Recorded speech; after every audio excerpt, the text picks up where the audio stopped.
धड़कनों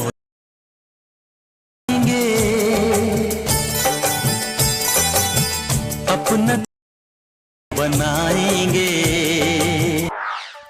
স্ক্রিনের মাধ্যমে যে স্ট্যাটাসটি দেখতে পেলেন, এই স্ট্যাটাসটি এখন বর্তমানে অনেক ট্রেন্ডে রয়েছে। যদি আপনারা এই ট্রেন্ডিং স্ট্যাটাস বানাতে চান আপনার ভিডিও দিয়ে, তাহলে আপনারা আজকের এই ভিডিওটা দেখতে থাকুন।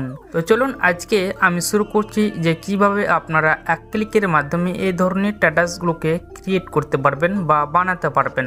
তো চলুন আমি শুরু করছি আজকের এই ভিডিও। আমি চলে যাব সর্বপ্রথম গুগলে। এখানে আমি গুগল ওপেন করে নিলাম। ওপেন করার পর এখানে আমি একটি টেমপ্লেটের লিঙ্ক পেস্ট করে দেব। এই টেমপ্লেটের লিঙ্ক আমার ভিডিও ডেসক্রিপশন বক্সে প্রোভাইড করা আছে। সেই লিঙ্কটাকে আপনারা অবশ্যই কপি করে নেবেন এবং কপি করে আপনারা সোজা চলে আসবেন গুগলে, এবং গুগলে এসে পেস্ট করে অ্যাকচুয়ালি আপনারা সার্চ বাটনে ক্লিক করে সার্চ করে দেবেন। এখান থেকে আমি অলরেডি সার্চ করে দিচ্ছি। তো সার্চ করার পর আপনার সামনে এরকম ইন্টারপেজ খোলা আসবে। তো নিচের দিকে আসবেন, ইউজ টেমপ্লেট ইন ক্যাপকাটে ক্লিক করবেন।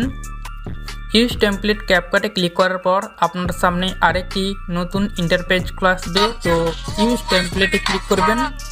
এখান থেকে ইউজ টেমপ্লেটে ক্লিক করার পর দেখতে পাবেন এখানে তিনটি সেকশন, ওয়াল, ভিডিও এবং ফটো।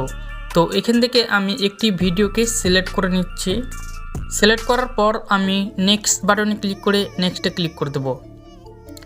নেক্সট বাটনে ক্লিক করলে আপনার সেই ভিডিওটি এক ক্লিকের মাধ্যমে অ্যাকচুয়ালি এডিটিং হয়ে যাবে। এটাকে আপনারা এক্সপোর্ট এর উপরে ক্লিক করবেন। এখান থেকে আপনারা 1080তে ক্লিক করবেন। এখান থেকে আপনারা অ্যাকচুয়ালি রেজুলেশনটা সিলেক্ট করে নেবেন।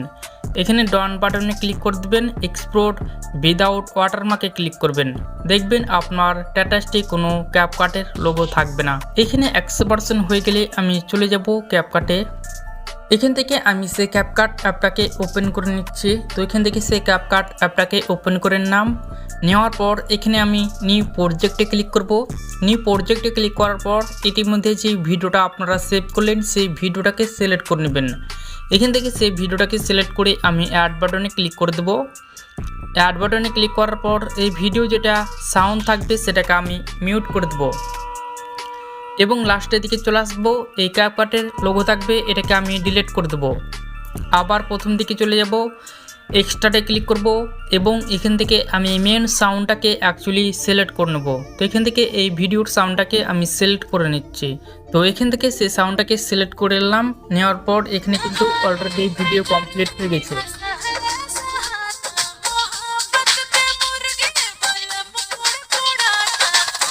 এটাকে সেভ করার জন্য অ্যারো অপশানে ক্লিক করবেন। এখান থেকে আপনারা সেই স্ট্যাটাস ভিডিওটাকে সেভ করে নেবেন।